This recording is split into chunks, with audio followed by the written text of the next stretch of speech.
Myslíte si, že sa vyznáte v jedle? Dnes otestujeme vaše znalosti svetovej kuchyne. Uhádnete krajinu pôvodu alebo názov jedla skôr, než vyprší čas? Poďme na to. Z ktorej krajiny pochádza toto chrumkavé vyprážané mäso v strúhanke?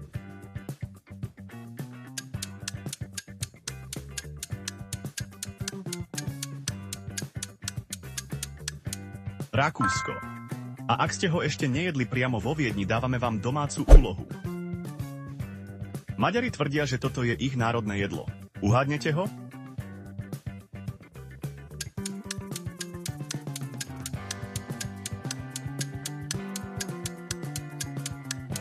Správna odpoveď je guláš. Je to hrdosť maďarskej kuchyne už stáročia. Toto pečivo zjedáte ráno s kávou. V ktorej krajine sa preslávilo ako národné pečivo?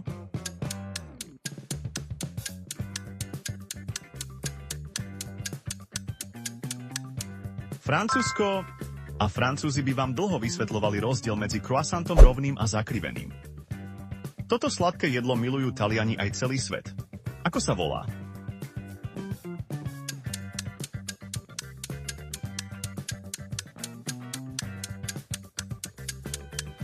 Správna odpoveď je tiramisu. Toto talianske pokušenie ľudia milujú po celom svete. Tieto plnené cestoviny vyzerajú ako naše pyrohy. Z ktorej krajiny pochádzajú?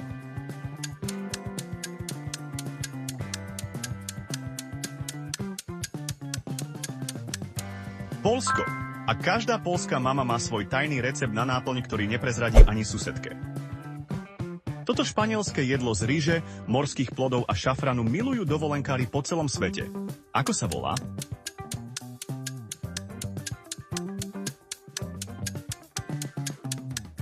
Správna odpoveď je paella. Pravá paella sa varí na ohni v obrovskej panvici priamo na pláži. Surové ryby zabalené v morských riasach a ryži. Z ktorej krajiny pochádza toto jedlo?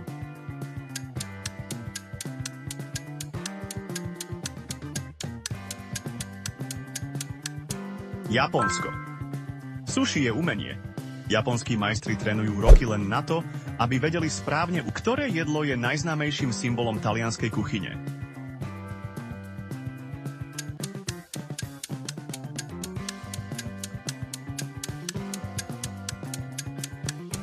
Pizza. A Taliani by vám dôrazne vysvetlili, že ananás na pizzu nepatrí. Toto grillované mäso v placke milujú dovolenkári z Grécka. Ako sa volá?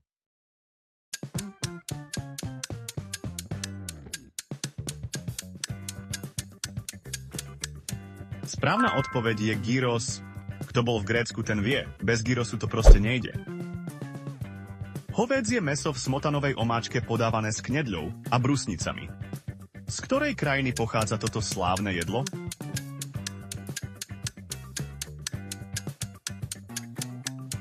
Česko. Svíčková je tam národnou svetosťou. Každá česká babička má svoj jediný správny recept. Ryby v cestíčku s hranolkami. Toto jedlo je národnou pýchou ktorej krajiny?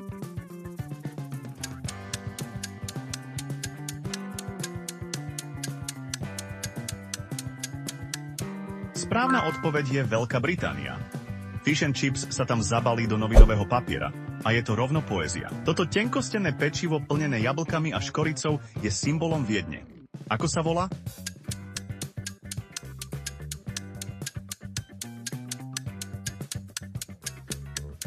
Štrúdl.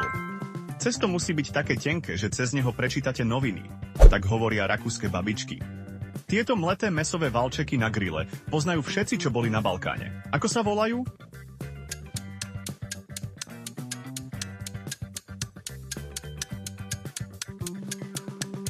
Správna odpoveď je čevapčiči. Na Balkáne bez nich nie je žiadna oslava. Prechádzame na druhý level obťažnosti. Tortilla plnená mäsom a zeleninou. Z ktorej krajiny pochádza toto pouličné jedlo?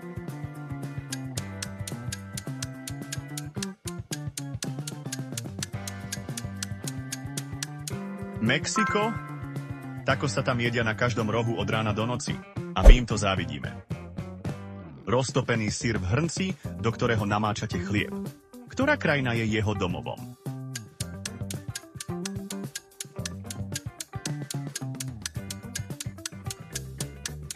Správna odpoveď je Švajčiarsko. Fondy tam bolo kedysi jedlom chudobných horských pastierov. Dnes toto pečivo plnené mäsom alebo syrom kúpite na každom trhu na Balkáne. Ako sa volá?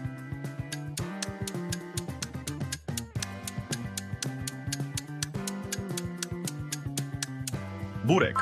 A každá krajina na Balkáne tvrdí, že práve jej burek je ten najlepší. Zapečené mleté mäso so zemiakmi a bešamelom. Toto jedlo si dáte v Grécku. Ako sa volá?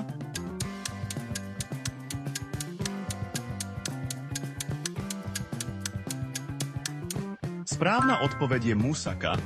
Grécka mama bez musaky nie je kompletná grécka mama. Kapustové listy plnené mäsom a ryžou poznajú Slováci aj z vlastných tanierov. Ako sa toto jedlo volá?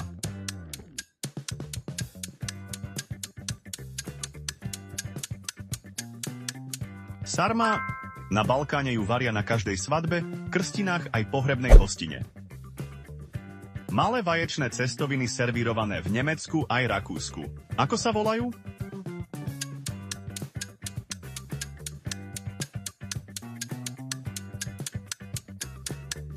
Správna odpoveď je špecle.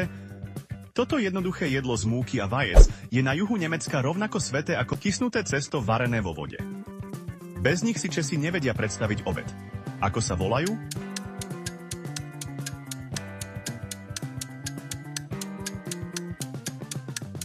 Knedlíky. Máte ich radšej sladké alebo slané?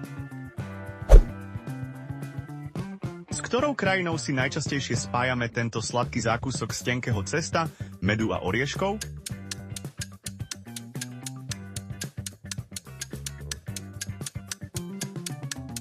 Turecko.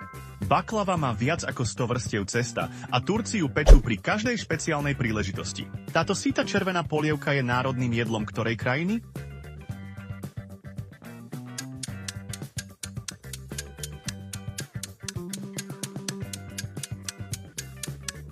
Správna odpoveď je Ukrajina. Boršť je tam taký dôležitý, že ho UNESCO zaradilo na zoznam kultúrneho Táto japonská polievka s nudlami nie je čínska. Ako sa volá?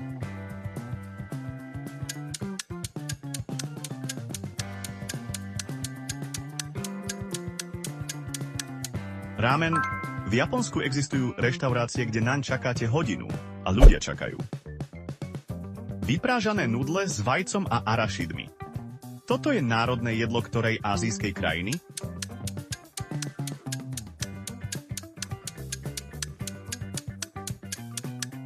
Správna odpoveď je Pad Thai.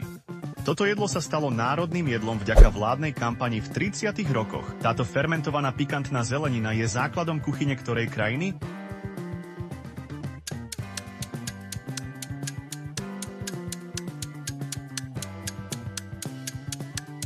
Kórea. Kimči tam jedia ráno, na obed aj večer. Prichádza tretia, že práve preto sú tieto zapečené cestoviny s mäsom a paradajkami poznajú po celom svete. Z ktorej krajiny pochádzajú?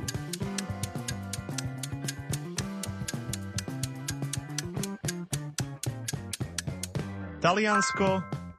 Lasagne pochádzajú z Boloň a tamojší kuchári vám povedia, že bez zelenej špenátovej pasty tieto hrubé chrumkavé wafle so šľahačkou a jahodami sú symbolom ktorej krajiny?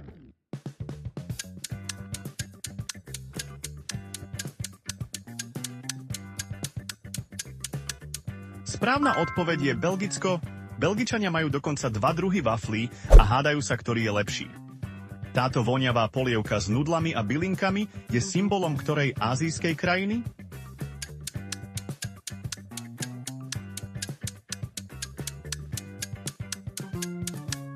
Vietnam.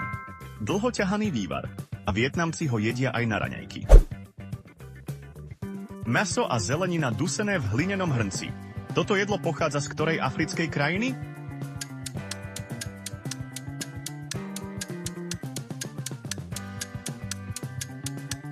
Správna odpoveď je Maroko. Tajomstvo taginu je pomalé varenie. Niekedy aj 4 hodiny na malom ohni. Chlieb plnený rozstaveným syrom a vajcom.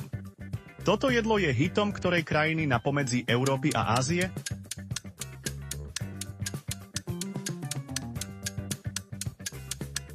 Gruzínsko. Chačapuri je tam extrémne obľúbené. Toto raňajkové jedlo z vajec a paradajok pochádza zo Severnej Afriky, ale do sveta ho dostala iná krajina. Ktorá?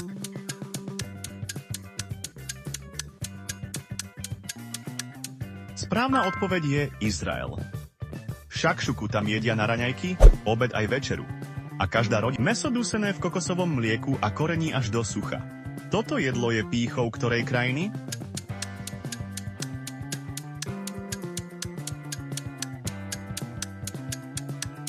Indonézia. Rendang sa varí aj 6 hodín. A odborníci ho opakovane volajú najchutnejším surová ryba, marinovaná v citrónovej šťave. Toto jedlo pochádza z ktorej juhoamerickej krajiny?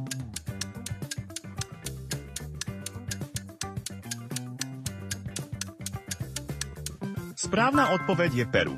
Peruánci tvrdia, že citrónová šťava rybu uvarí bez tepla a chemicky majú miska ryže, zeleniny a mäsa ozdobená vajcom. Toto farebné jedlo pochádza z ktorej krajiny?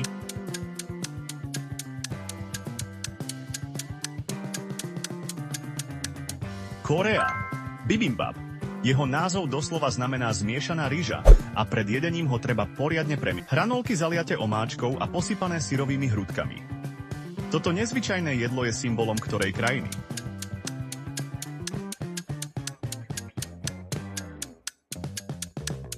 Správna odpoveď je Kanada. Putin vzniklo v Quebecu v 50. rokoch. A sme na konci kvízu. A Kanadiania ho milujú. Veríme, že ste otázky hravo zvládli a nezabudnite sa so svojím výsledkom podeliť v komentároch.